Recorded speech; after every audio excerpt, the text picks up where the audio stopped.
Je t'ai entendu dans le jardin et j'ai eu peur.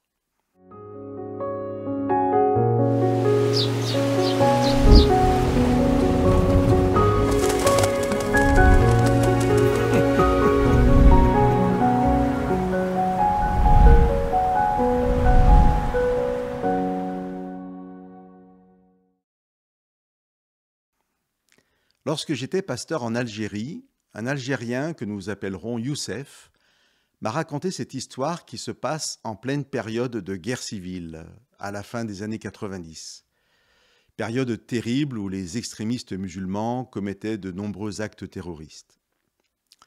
Youssef est dans son magasin et entre un homme qui, au bout de quelques minutes, le regarde sévèrement et lui dit « Nous savons que toi, tu es un chrétien. » Youssef raconte comment il est pris de tremblements debout derrière son comptoir, comment il n'arrive pas à contrôler ses mains.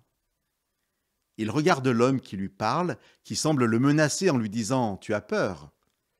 Et Youssef lui répond « Je tremble, mais je n'ai pas peur. » L'histoire se finit bien. Youssef raconte que quelques mois plus tard, il croisera cet homme dans la rue qui lui sourira simplement en passant à sa hauteur d'un vrai sourire amical. Je tremble, mais je n'ai pas peur. Dans la Bible, la peur est vraiment l'émotion qui caractérise la séparation d'avec Dieu. Et cette émotion, nous la retrouvons dès l'origine de la séparation dans le Jardin d'Éden. Au chapitre 3 du livre de la Genèse, c'est notre verset d'introduction. À la tombée du soir, Dieu vint rendre visite à Adam et Ève qui se cachent.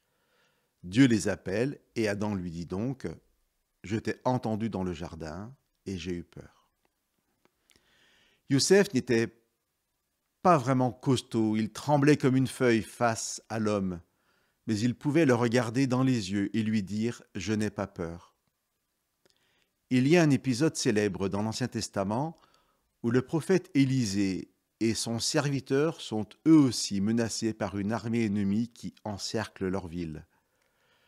Le prophète demande à Dieu de montrer au serviteur l'armée d'anges qui, quoique invisible, n'en protège pas moins les deux hommes. Élisée dit à son serviteur « N'aie pas peur, car ceux qui sont avec nous sont plus nombreux que ceux qui sont avec eux. » Nous avons partagé ce texte dans l'émission précédente. Chers amis, Dieu nous accompagne même si nous n'en avons pas toujours le sentiment, et même si la vie nous semble parfois nous menacer. N'ayons pas peur, Dieu veille sur nous. Que Dieu vous bénisse.